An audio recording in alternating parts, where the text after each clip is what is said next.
Welcome back. You know, in the past several years, we've seen an unparalleled number of disasters all across the world, from the tsunami in Asia to earthquakes on the West Coast to hurricanes and flooding right here in South Florida and along the Gulf Coast. Not to mention the ever-growing threat of terrorism. And still, a lot of us just have not learned our lessons. So joining me now is Matt Lawrence, author of What to Do Till the Cavalry Comes.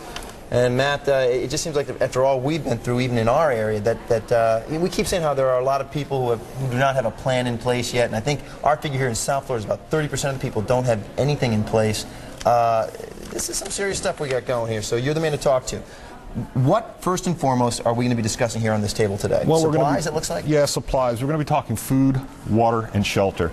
People seem to get out in line and want to wait for food and water. These are the basics you should have in your house. And since 9/11, they've been speaking about everyone having at least 72 hours worth of food and water in their homes. And they talk about how you should have it, but they don't tell you how. Can I ask you just a quick question about that 72-hour thing? Because, yeah, I've been hearing that same figure as well.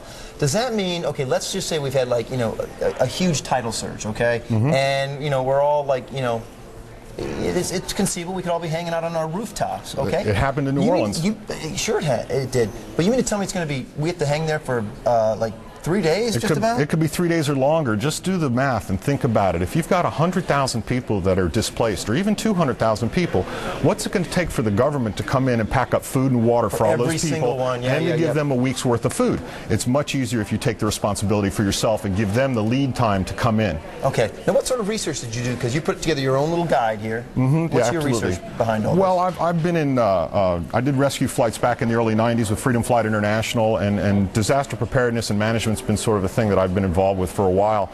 I went ahead, and when I decided to do the guide with my editor, Tom Van Hare, we went ahead and used some Department of Defense people that we could get in contact with. A friend of mine works at the National Institute of Health, and I had a friend in the Marine Corps who is a nuclear, biological, and chemical weapons expert. He teaches. So I was able to amass some of the things that the ideas that we needed to get people to understand what they need. Now look, we had a big spread here. I see different cooking, like a gas cooker or something over here. Exactly. And I see lots of food. Give me one item, okay, that a lot of people don't often think of. I mean, they pick up our NBC Hurricane Guide and whatnot, and we're going to get a chance to talk more here, but give me that one sort of thing that you really think, hey, don't forget about this. I would have to say it'd be food. Definitely get prepared with food, because if, when you go hungry, you know, a couple of days without food, and you're going to start doing some silly things to get food, and you want to make sure that the food is good. Okay. So you don't want to go out and have to get damaged food or food that's been sitting outside. Or you know what my one thing is? What's that, I tell everybody, the manual can opener. Good thinking.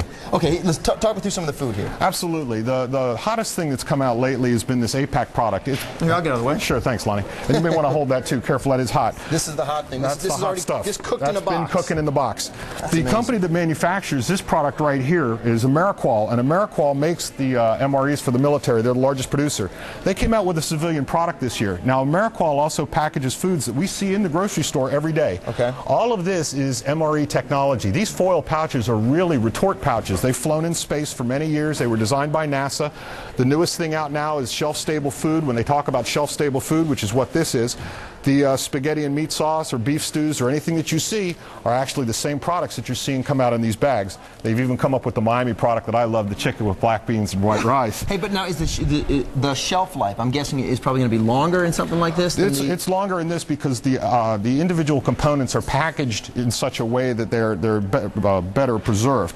And I'm not saying they have a lot of preservatives, but when you talk and look at my checklists in my guide, you're going to see that we tell you to have certain items such as raisins and cereals and juices and that sort of thing. They all come in these complete packages.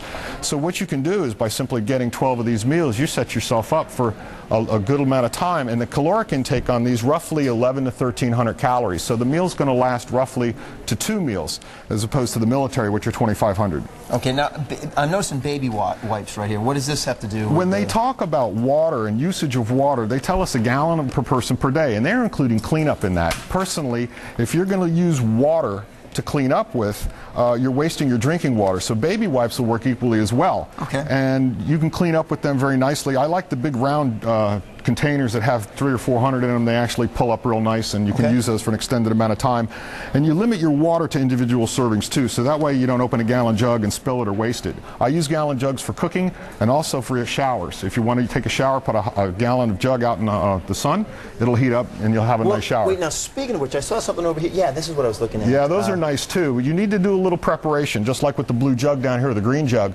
That I fill up a series of those, and you can use those for flushing your john. If the electricity goes down, you're not going to have city water. And you can fill up one of these with 5 gallons of water, and you can actually have a hot shower by just leaving it into the sun. Can you listen, for the non-plumber that I am, go back, Riz, and grab that shower, that big green container down there, because you said you can use that to flush your toilet. Right. A toilet takes 1.5 gallons of water to flush. So all you have to do is open the tank and pour it in and refill it after you flush. Oh, so I don't put it in the bowl, I put it in the tank behind. Put it in the tank behind it. And also I want to say this, you don't want to continually flush all day long and waste water. There was a little saying in the Keys, if it was yellow, you let it mellow. And that way it went ahead and it actually saved water, because in the Keys we used to live on cisterns. All right, listen, what else should your emergency preparedness plan have? Well, you need to take care of your house. Shelter's a big thing. Shutters are a definite must right now. If you're not boarding your windows up and not reinforcing your doors, you're fooling yourself. Wilma came across the state. 4 days we had to prepare, and people just out in the streets within 12 hours, windows blown out. Same thing with Katrina when it came across. Nobody was prepared, and there was a week without electricity. So the situation is people just aren't doing what's necessary to keep themselves out of line. Well, then I guess all the answers would be in your book. In your book. Thank you.